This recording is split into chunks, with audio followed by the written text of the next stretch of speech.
Hai teman-teman, perkenalkan nama saya Mika Hermawan dan di sini ada rekan saya. Baik, nama saya Rizal Rahmatani. Kami dari UPT 1 Atas akan menyampaikan tentang menyiapkan generasi siap kerja dan kuliah dengan kesadaran digital.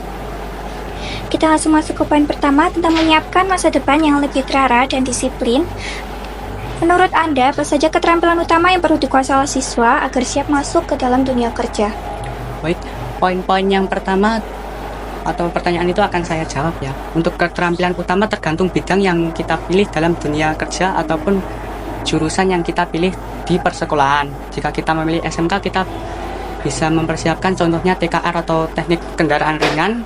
Jadi saat di bidang kerja kita bisa memilih menu-menu seperti masuk ke dunia perbengkelan. Bagaimana pendidikan di tingkat SMK bisa lebih efektif dalam membentuk kedisiplinan dan kesiapan kerja terhadap siswa?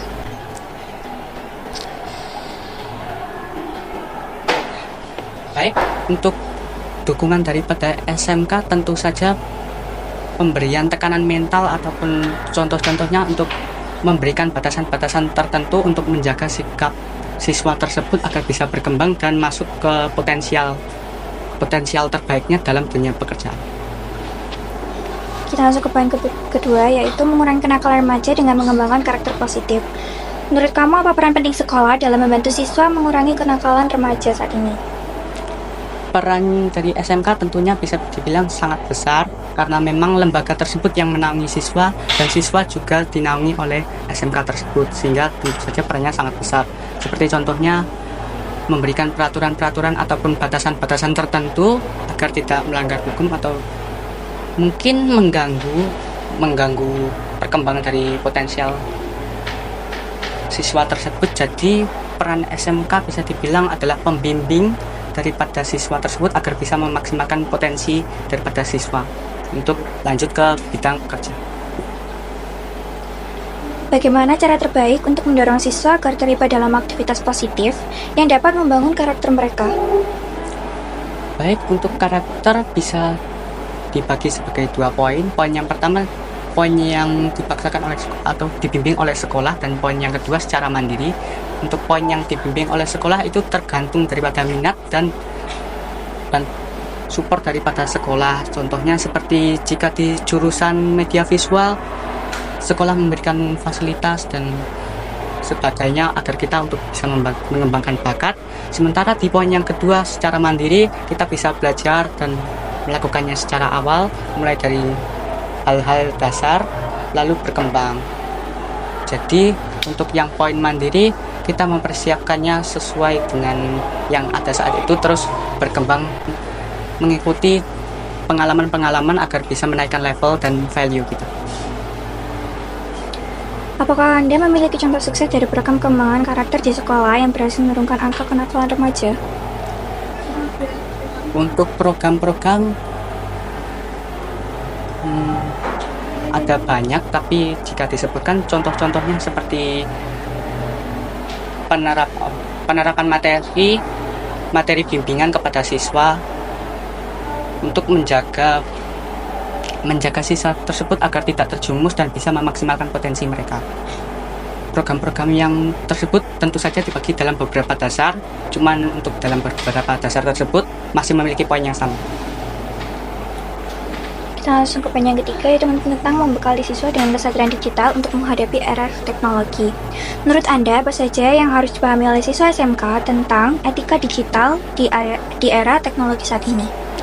Baik, tentu saja kita harus memiliki nilai moral walaupun di dunia digital ataupun dunia yang tidak nampak secara langsung, tapi kita juga harus memiliki contoh-contohnya adab ataupun moral agar setidaknya membuat lingkungan sosial media ataupun lingkungan yang kita lakukan di dunia digital berjalan dengan baik dan tanpa gangguan, serta agar kita memiliki citra yang baik di mata dunia digital, karena tentu saja penyebarannya sangat besar.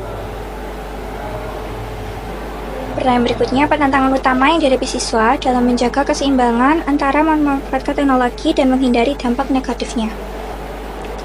Baik, untuk menghindari dampak negatif seperti contoh-contohnya menghindari hal-hal yang buruk, menjaga moral dan etika kita dalam berkomunikasi di dunia digital.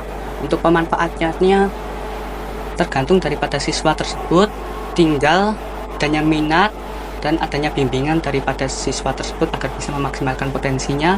Dan tentu saja kita juga harus terus mencari pengalaman agar bisa meraih hasil yang terbaik. Kita masuk ke poin yang keempat, yaitu tentang persiapan dunia kerja dan pendidikan lanjutan. Bagaimana peran SMK dalam menyiapkan siswa untuk langsung memasuki dunia kerja atau melanjutkan kuliah? Baik, dukungan daripada SMK tersebut sudah ada sejak kita memilih jurusan, karena di situ tentu saja sudah diberi materi dan diberi pengalaman-pengalaman, walaupun terkadang siswa masih belum memahaminya 100% ketika lulus, tapi tentu saja siswa sudah memahami dasar-dasarnya sehingga itu sangat membantu siswa dalam melanjutkan bidang kerja yang selanjutnya. Kalau menurut kamu, bagaimana siswa dapat mempersiapkan diri agar lebih kompetitif di dunia kerja yang harus berubah dengan cepat? Baik, poin yang tersebut tentu saja siswa harus bisa untuk mengikuti perkembangan zaman yang semakin cepat, seperti contohnya mempelajari secara perlahan, otodidak. Jangan hanya mengandalkan informasi-informasi yang kita dapat dari sekolah ya, tapi kita mencari informasinya secara mandiri dan terus belajar secara otodidak agar bisa mengembangkan bakat kita di zaman yang dengan perkembangan teknologi yang semakin cepat ini. Kita ke poin yang kelima, tentang pentingnya kesadaran dan pengembangan karakter di era digital. Bagaimana cara menumbuhkan kesadaran akan pentingnya karakter positif di kalangan siswa dalam menghadapi tantangan digital? Baik, untuk poin yang peran positif dalam tantangan digital, siswa harus bisa diberikan materi-materi sejak awal, entah itu dalam dunia digital ataupun penjelasan di saat di dunia nyata, agar siswa mengetahui mana yang buruk dan mana yang baik dalam melakukan aktivitas di dunia digital saat ini. Menurut kamu, bagaimana peran keluarga dan masyarakat dalam membentuk generasi muda yang siap kerja dan berpendidikan? Untuk peran keluarga, tinggal keluarga tersebut mau membimbing secara langsung atau mungkin hanya mensupport siswa tersebut. Jadi ada cara yang secara spontan ataupun bimbingan atau hanya sekedar dukungan. Untuk poin tersebut, jika keluarga mensupport, mungkin keluarga akan memberikan bimbingan ataupun setidaknya pengalaman mereka di dunia digital agar kita semakin waspada dan memanfaatkannya dengan baik. Namun jika hanya mendukung secara support, maka keluarga hanya akan mendukung dan memperingatkan kita, sudah menyuruh kita untuk berhati-hati. Sementara daripada itu kita tetap belajar secara otodidak dan mandiri.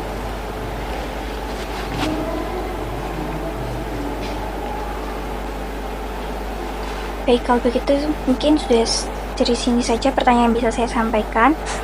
Akhirnya kita sampai di penghujung podcast kali ini. Terima kasih sudah mendengarkan kami sampai akhir. Semoga apa yang disampaikan oleh Rizal tadi bisa menambah wawasan dan informasi teman-teman sekalian.